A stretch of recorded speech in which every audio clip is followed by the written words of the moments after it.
Yeremia pasal 33. Janji pemulihan keadilan Yerusalem dan Yehuda.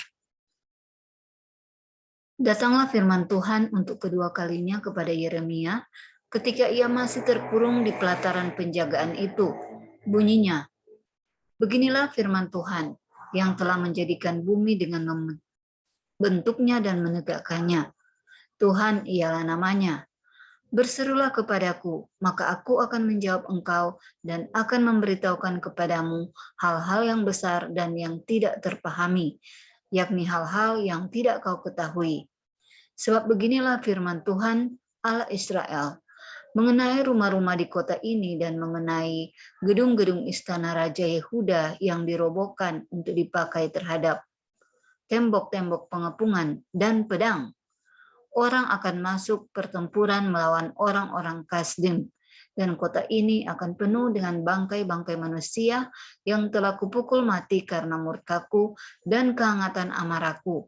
Sebab aku telah menyembunyikan wajahku dari kota ini oleh karena segala kejahatan mereka. Sesungguhnya aku akan mendatangkan kepada mereka kesehatan dan kesembuhan, dan aku akan menyembuhkan mereka dan akan menyingkapkan kepada mereka kesejahteraan dan keamanan yang berlimpah-limpah.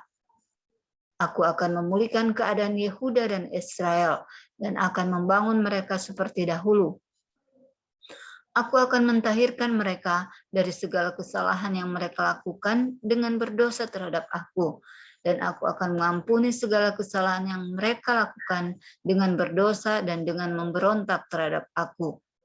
Dan kota ini akan menjadi pokok kegirangan, ternama, terpuji dan terhormat bagiku di depan segala bangsa di bumi yang telah mendengar tentang segala kebajikan yang kulakukan kepadanya. Mereka akan terkejut dan gemetar karena segala kebajikan dan segala kesejahteraan yang kulakukan kepadanya. Beginilah firman Tuhan. Di tempat ini yang kamu katakan telah menjadi reruntuhan tanpa manusia dan tanpa hewan, di kota-kota Yehuda dan di jalan-jalan Yerusalem yang sunyi sepi itu, tanpa manusia, tanpa penduduk dan tanpa hewan, akan terdengar lagi suara kegirangan dan suara sukacita, suara pengantin laki-laki dan suara pengantin perempuan, suara orang-orang yang mengatakan, bersyukurlah kepada Tuhan semesta alam, sebab Tuhan itu baik, bahwasanya untuk selama-lamanya kasih setianya. Sambil mempersembahkan korban syukur di rumah Tuhan, sebab aku akan memulihkan keadaan negeri ini seperti dahulu, firman Tuhan.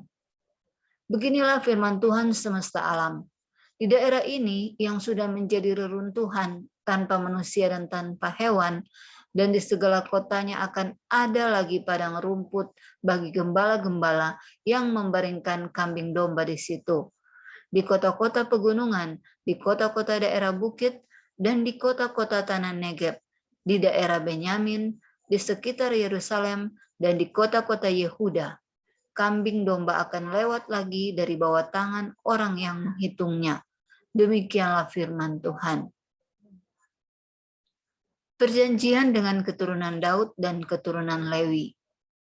Sesungguhnya waktunya akan datang, demikianlah firman Tuhan, bahwa aku akan menepati janji yang telah kukatakan kepada kaum Israel dan kaum Yehuda. Pada waktu itu dan pada masa itu, aku akan menumbuhkan tunas keadilan bagi Daud. Ia akan melaksanakan keadilan dan kebenaran di negeri. Pada waktu itu Yehuda akan dibebaskan dan Yerusalem akan hidup dengan tentram. Dan dengan nama inilah mereka akan dipanggil Tuhan keadilan kita.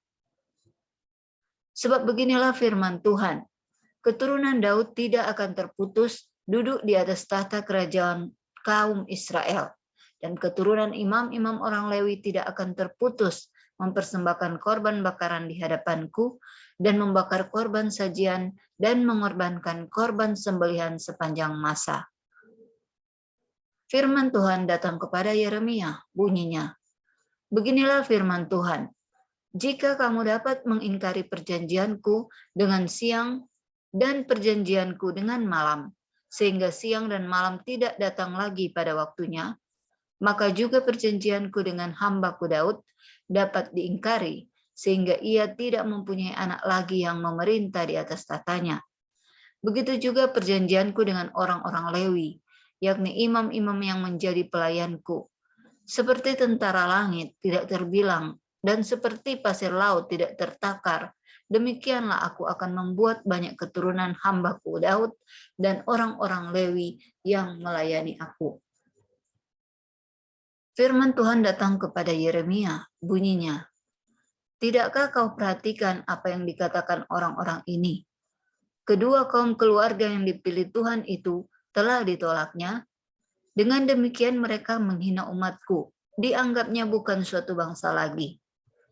Beginilah firman Tuhan, jika aku tidak menetapkan perjanjianku dengan siang dan malam, dan aturan langit dan bumi, maka juga aku pasti akan menolak keturunan Yakub dan hambaku Daud, sehingga berhenti mengangkat dari keturunannya orang-orang yang memerintah atas keturunan Abraham, Ishak, dan Yakub.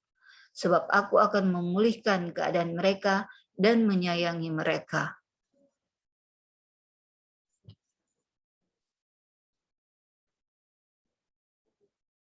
Yeremia pasal 34. Yeremia memberitahukan nasib terakhir Raja Sedekia.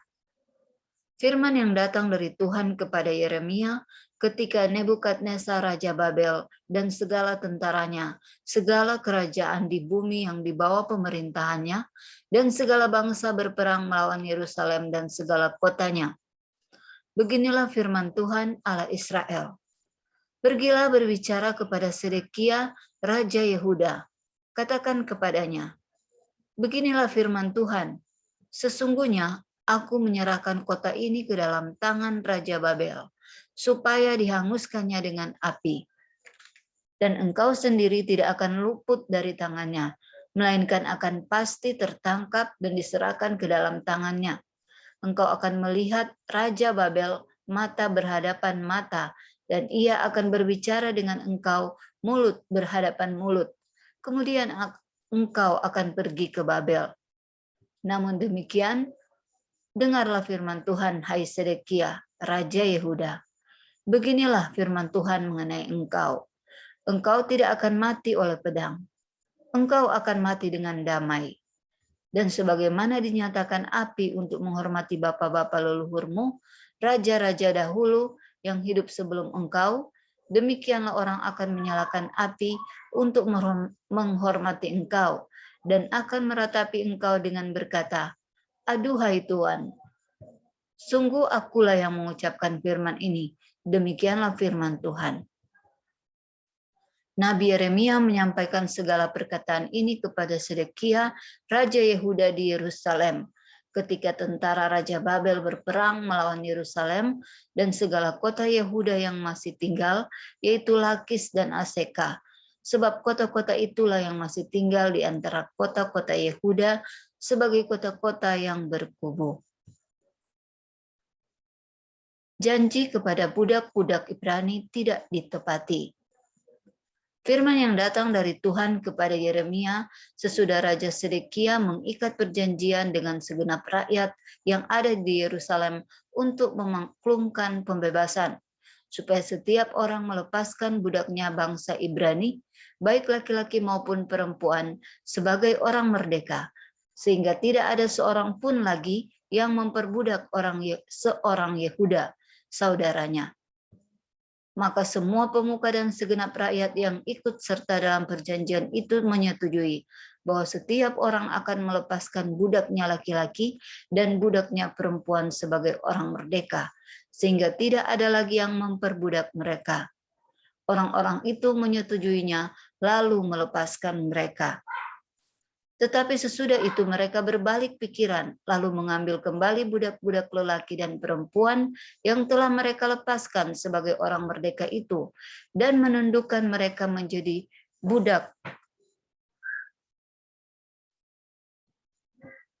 laki-laki dan budak perempuan lagi. Lalu datanglah firman Tuhan kepada Yeremia, bunyinya, beginilah firman Tuhan Allah Israel. Aku sendiri telah mengikat perjanjian dengan nenek moyangmu pada waktu aku membawa mereka keluar dari tanah Mesir, dari tempat perbudakan. Isinya, pada akhir 7 tahun, haruslah kamu masing-masing melepaskan saudaramu bangsa Ibrani yang sudah menjual dirinya kepadamu. Ia akan bekerja padamu 6 tahun lamanya, kemudian haruslah engkau melepaskan dia sebagai orang merdeka. Tetapi nenek moyangmu tidak mendengarkan aku dan tidak memperhatikan aku. Hari ini kamu telah bertobat dan melakukan apa yang benar di mataku, karena setiap orang memaklumkan pembebasan kepada saudaranya. Dan kamu telah mengikat perjanjian di hadapanku di rumah yang atasnya namaku diserukan.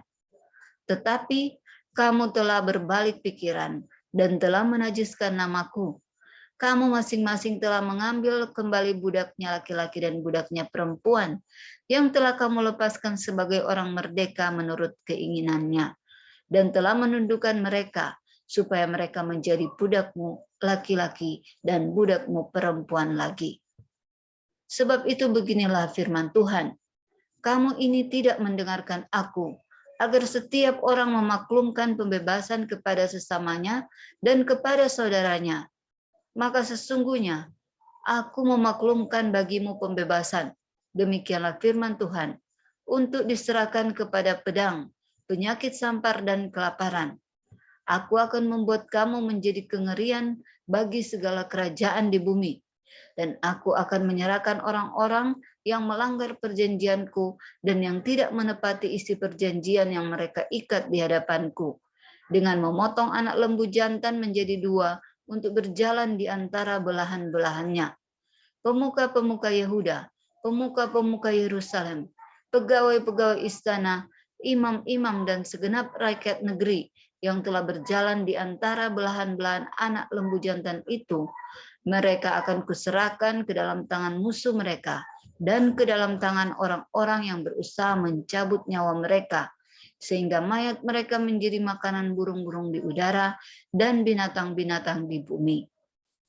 Juga Sedekia Raja Yehuda beserta para pemukanya akan kuserahkan ke dalam tangan musuh mereka dan ke dalam tangan orang-orang yang berusaha mencabut nyawa mereka dan ke dalam tangan tentara Raja Babel yang sekarang telah berangkat daripada kamu. Sesungguhnya demikian firman Tuhan, aku memberi perintah dan membawa mereka kembali ke kota ini untuk memeranginya, merebutnya, dan menghanguskannya dengan api. Aku akan membuat kota-kota Yehuda menjadi ketandusan tanpa penduduk.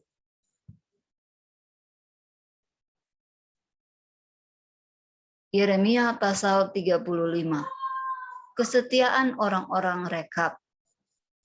Firman yang datang dari Tuhan kepada Yeremia di zaman Yoyakim bin Yosia Raja Yehuda. Bunyinya, pergilah kepada kaum orang Rekab, bicaralah dengan mereka dan bawalah mereka ke rumah Tuhan, ke dalam salah satu kamar. Kemudian berilah mereka minum anggur. Maka aku menjemput Yaasinya bin Yeremia bin Habasinya beserta saudara-saudaranya dan semua anaknya, pendeknya segenap kaum orang Rekab. Aku membawa mereka ke rumah Tuhan, ke dalam kamar anak-anak Hanan bin Yigdalia, abdi Allah. Itulah kamar yang di sebelah kamar para pembesar, di atas kamar Ma'asyah bin Salum, penjaga pintu. Di depan anggota-anggota kaum orang Rekab itu, aku meletakkan piala-piala penuh anggur dan cawan-cawan. Lalu aku berkata kepada mereka, silakan minum anggur. Tetapi mereka menjawab, kami tidak minum anggur, sebab Yonadab bin Rekab, bapa leluhur kami, telah memberi perintah kepada kami. Katanya, janganlah kamu atau anak-anakmu pun minum anggur sampai selama-lamanya. Janganlah kamu mendirikan rumah, janganlah kamu menabur benih, janganlah kamu membuat atau mempunyai kebun anggur, melainkan haruslah kamu diam di kemah-kemah selama hidupmu, supaya lama kamu hidup di tanah di mana kamu tinggal sebagai orang asing. Kami mentaati suara Yonadab bin Rekab, bapa leluhur kami, dalam segala apa yang diperintahkannya kepada kami, agar kami tidak minum anggur selama hidup kami, yakni kami sendiri, istri kami, anak-anak lelaki dan anak-anak perempuan kami. Agar kami tidak mendirikan rumah-rumah untuk kami diami, tidak mempunyai kebun anggur atau ladang serta benih, melainkan kami diam di kemah-kemah dan taat melakukan tepat seperti yang diperintahkan kepada kami oleh Yonadab bapa leluhur kami. Tetapi ketika Nebukadnezar Raja Babel bergerak maju melawan negeri ini, maka kami berkata, marilah kita mengungsi ke Yerusalem, karena tentara orang Kasdim dan tentara orang Aram itu. Demikianlah kami diam di Yerusalem. Pada waktu itu datanglah firman Tuhan kepada Yeremia, bunyinya, beginilah firman Tuhan semesta alam Allah Israel. Pergilah dan katakanlah kepada orang Yehuda dan kepada penduduk Yerusalem, tidakkah kamu mau menerima pengajaran, yaitu mendengarkan perkataan-perkataanku? Memang perintah Yonadab bin Rekab itu masih ditepati. Ia telah memerintahkan kepada keturunannya supaya mereka jangan minum anggur, dan sampai sekarang ini mereka tidak meminumnya. Sebab mereka mendengarkan perintah bapa leluhur mereka. Aku sendiri telah berbicara kepada kamu terus-menerus, tetapi kamu tidak mendengarkan aku. Aku telah mengutus kepadamu segala hambaku, yakni para nabi, terus-menerus mengatakan, kembalilah kamu masing-masing dari tingkah lakumu yang jahat itu. Perbaikilah perbuatanmu. Janganlah mengikuti Allah lain untuk beribadah kepada mereka. Maka kamu akan tetap diam di tanah yang telah kuberikan kepadamu dan kepada nenek moyangmu. Tetapi kamu tidak mau memperhatikannya dan kamu tidak mau mendengarkan aku. Sungguh keturunan Yonadab bin Rekab menepati perintah yang diberikan bapa leluhurnya kepada mereka. Tetapi bangsa ini tidak mau mendengarkan aku. Sebab itu beginilah firman Tuhan Allah semesta alam, Allah Israel. Sesungguhnya aku mendatangkan kepada Yehuda dan kepada segenap penduduk Yerusalem segala malapetaka yang kuancamkan atas mereka. Karena aku telah berbicara kepada mereka, tetapi mereka tidak mau mendengarkan. Dan aku telah berseru kepada mereka, tetapi mereka tidak mau menjawab. Tetapi berkatalah Yeremia kepada kaum orang Rekab, beginilah firman Tuhan semesta alam Allah Israel. Oleh karena kamu telah mendengarkan perintah Yonadab, bapa leluhurmu, telah berpegang pada segala perintahnya, dan telah melakukan tepat seperti yang diperintahkannya kepadamu, maka beginilah firman Tuhan semesta alam Allah Israel. Keturunan Yonadab bin Rekab takkan terputus melayani aku sepanjang masa. Yeremia pasal 36. Pembakaran kitab nubuat Yeremia oleh Raja Yoyakim. Dalam tahun yang keempat pemerintahan Yoyakim bin Yosia, Raja Yehuda, datanglah firman ini dari Tuhan kepada Yeremia. Bunyinya, ambillah kitab gulungan dan tulislah di dalamnya segala perkataan yang telah kufirmankan kepadamu mengenai Israel, Yehuda, dan segala bangsa, dari sejak aku berbicara kepadamu, yakni dari sejak zaman Yosia sampai waktu ini.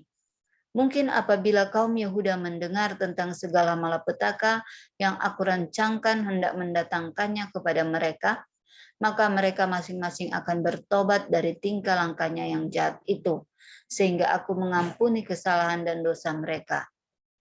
Jadi Yeremia memanggil Baruk bin Neria, lalu Baruk menuliskan dalam kitab gulungan itu langsung dari mulut Yeremia segala perkataan yang telah difirmankan Tuhan kepadanya. Pada suatu kali Yeremia memberi perintah kepada Baruk, aku ini berhalangan, tidak dapat pergi ke rumah Tuhan. Jadi pada hari puasa, engkaulah yang pergi membacakan perkataan-perkataan Tuhan kepada orang banyak di rumah Tuhan dari gulungan yang kau tuliskan langsung dari mulutku itu.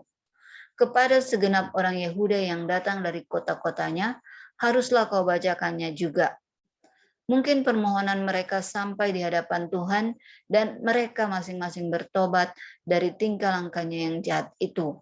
Sebab besar murka dan kehangatan amarah yang diancamkan Tuhan kepada bangsa ini.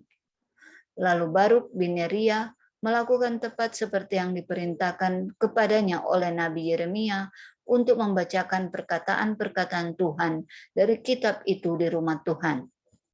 Adapun dalam tahun yang kelima pemerintahan Yoyakim bin Yosia, Raja Yehuda, dalam bulan yang ke-9, orang telah memaklumkan puasa di hadapan Tuhan bagi segenap rakyat di Yerusalem dan bagi segenap rakyat yang telah datang dari kota-kota Yehuda ke Yerusalem. Maka Baruk membacakan kepada segenap rakyat perkataan Yeremia dari kitab itu di rumah Tuhan, di kamar Gemaria, anak Panitra Safan, di pelataran atas, di muka pintu gerbang baru dari rumah Tuhan. Ketika Mikaya bin Gemaria bin Safan mendengar segala firman Tuhan dari kitab itu, turunlah ia ke istana raja, ke kamar Panitra. Di sana tampak duduk semua pemuka, yakni Panitra Elisama, Delaya bin Semaya, Elnatan bin Akbor, Gemaria bin Safan, Sedekia bin Hanania, dan semua pemuka lain. Lalu Mikaya memberitahukan kepada mereka segala firman yang telah didengarnya. Ketika Baruk membacakan kitab itu kepada orang banyak. Kemudian para pemimpin itu menyuruh Yehudi bin Netania bin Selemya bin Kushi kepada Baruk mengatakan, bawalah gulungan yang telah kau bacakan kepada orang banyak itu dan datanglah kemari. Maka Baruk bin Neria membawa gulungan itu dan datang kepada mereka. Berkatalah mereka kepadanya, silakan duduk dan bacakan itu kepada kami. Lalu Baruk membacakannya kepada mereka. Setelah mereka mendengar segala perkataan itu, maka terkejutlah mereka dan berkata seorang kepada yang lain, kita harus dengan segera memberitahukan segala perkataan ini kepada raja. Bertanyalah mereka kepada Baruk, katanya, beritahukanlah kepada kami, bagaimana caranya engkau menuliskan segala perkataan ini? Jawab Baruk kepada mereka, segala perkataan ini langsung dari mulut Yeremia kepadaku, dan aku menuliskannya dengan tinta dalam kitab. Lalu berkatalah para pemuka itu kepada Baruk, pergilah, sembunyikanlah dirimu bersama Yeremia. Janganlah ada orang yang mengetahui di mana tempatmu. Kemudian pergilah mereka menghadap raja di pelataran, sesudah mereka menyimpan gulungan itu di kamar Panitra Elisama. Mereka memberitakan segala perkataan ini kepada raja. Raja menyuruh Yehudi mengambil gulungan itu, lalu ia mengambilnya dari kamar Panitra Elisama itu. Yehudi membacakannya kepada raja dan semua pemuka yang berdiri dekat raja. Waktu itu adalah bulan yang ke-9 dan raja sedang duduk di balai musim dingin, sementara di depannya api menyala di perapian. Setiap kali apabila Yehudi selesai membacakan 3-4 lajur, maka raja mengoyak-ngoyakannya dengan pisau raut, lalu dilemparkannya ke dalam api yang di perapian itu, sampai seluruh gulungan itu habis dimakan api yang di perapian itu. Baik raja maupun para pegawainya yang mendengarkan segala perkataan ini, seorang pun tidak terkejut dan tidak mengoyakkan pakaiannya. Elnatan, Delaya dan Gemaria memang mendesak kepada raja supaya jangan membakar gulungan itu, tetapi raja tidak mendengarkan mereka. Bahkan raja memerintahkan pangeran Yerahmeel, Seraya bin Asriel, dan Selemia bin Abdeel untuk menangkap juru tulis Baruk dan Nabi Yeremia, tetapi Tuhan menyembunyikan mereka.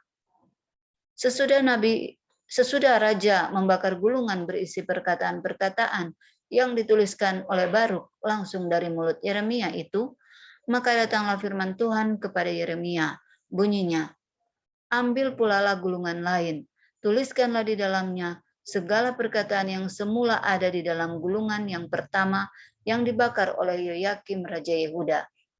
Mengenai Yoyakim Raja Yehuda, haruslah kau katakan, beginilah firman Tuhan, Engkau telah membakar gulungan ini dengan berkata, mengapakah engkau menulis di dalamnya bahwa Raja Babel pasti akan datang untuk memusnahkan negeri ini dan untuk melenyapkan dari dalamnya manusia dan hewan?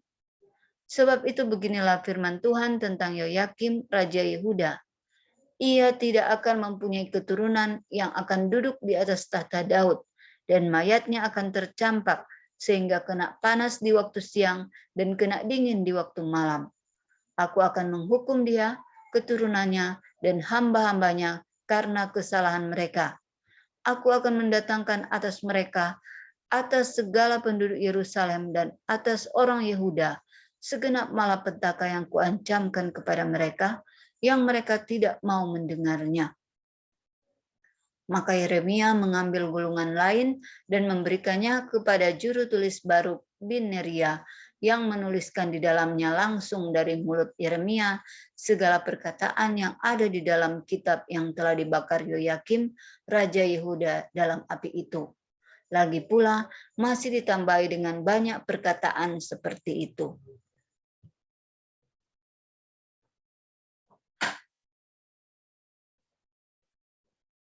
Yeremia pasal 37. Raja Sedekia meminta petunjuk kepada Yeremia. Sedekia bin Yosia menjadi raja menggantikan Konya bin Yoyakim. Nebukadnezar Raja Babel telah mengangkat dia menjadi raja atas negeri Yehuda. Tetapi baik pegawai-pegawainya maupun rakyat negeri itu tidak mendengarkan firman yang disampaikan Tuhan dengan perantaraan Nabi Yeremia. Pada suatu kali Raja Sedekia menyuruh Yukhal bin Selemia dan Imam Sefanya bin Maasea kepada Yeremia untuk meminta, doalah hendaknya untuk kami kepada Tuhan Allah kita.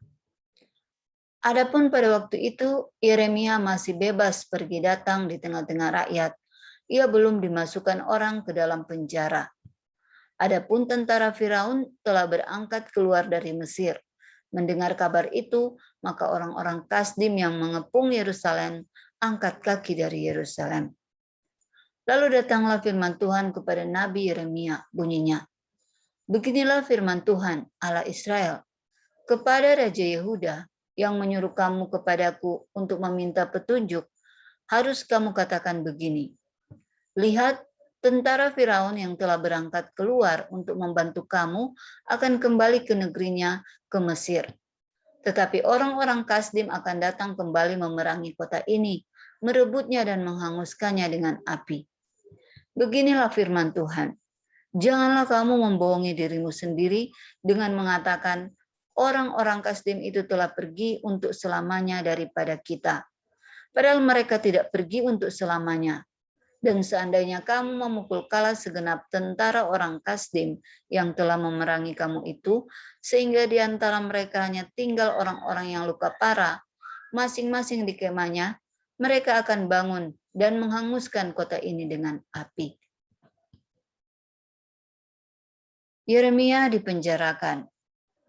Ketika tentara orang Kasdim itu telah angkat kaki dari Yerusalem oleh karena takut kepada tentara Firaun, maka keluarlah Yeremia dari Yerusalem untuk pergi ke daerah Benyamin dengan maksud mengurus di sana pembagian warisan di antara kaum keluarga.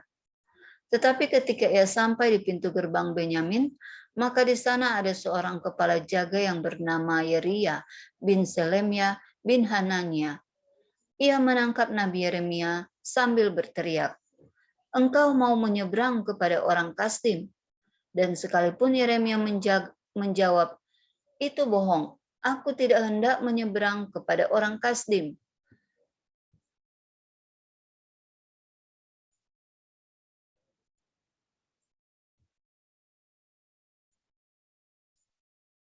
Tetapi Yeria tidak mendengarkan.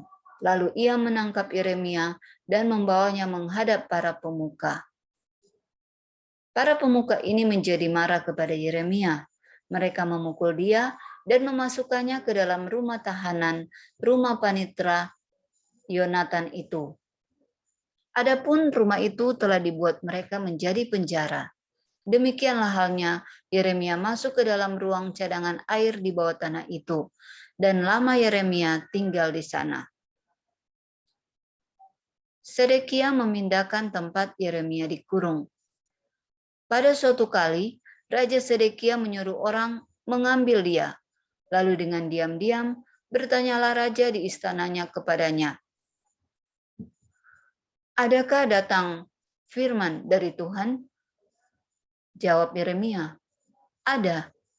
Lagi katanya, bunyinya, "Engkau akan diserahkan ke dalam tangan Raja Babel." Kemudian berkatalah Yeremia kepada Raja Sedekia, "Apakah dosa yang kuperbuat kepadamu, kepada pegawai-pegawaimu dan kepada bangsa ini, sehingga kamu memasukkan aku ke dalam penjara? Di manakah gerangan para nabimu yang telah bernubuat kepadamu, bahwa Raja Babel tidak akan datang menyerang kamu dan negeri ini? Sekarang dengarkanlah, hai Tuanku Raja, biarlah permohonanku sampai di hadapanmu. Janganlah kembalikan aku ke rumah Panitra Yonatan, nanti aku mati di sana." Raja Sedekia memberi perintah, lalu orang menahan Yeremia di pelataran penjagaan dan memberikan setiap hari kepadanya sepotong roti dari jalan tukang roti. Sampai pada waktu segala roti habis di kota itu. Demikianlah Yeremia tinggal di pelataran penjagaan itu.